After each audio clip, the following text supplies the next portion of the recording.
Hey everyone, Happy New Year. It's been a minute since I've done a video. I was kind of out of town and the holidays and everything. So, starting out fresh with the new year, I wanted to talk about stability again and the importance of stability in these things in your life and how that can only having stability can help you grow in every aspect of your life. So, for instance, if you are moving around a bunch or you're not stable in your living situation or whatever, how can you grow in other aspects as you're kind of trying to always be in survival mode? Or with your health, if you're just always feeling bad or feeling this way, how can you move forward? Or with relationships, if you're always in unstable places, how can you move forward with romantic relationships or even friendships for that matter? So the importance of stability, especially going into the new year, is extremely important. And to take that even further, with the way we use time now and the way we,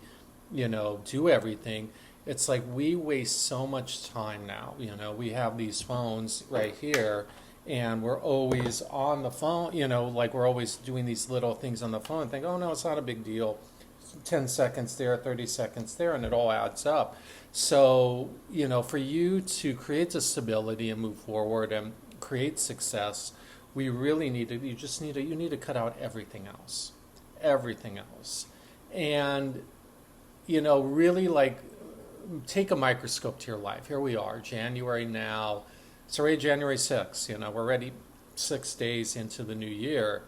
And you're probably already doing the same patterns, same routines. Maybe do things a little different in the new year, but then it's like, how long is that going to last? And it's important to like cut out any excess stuff that doesn't get you to where you want to be further. And we don't do that, especially now. We get distracted, we do this, we do that, all of the above, or we just don't know.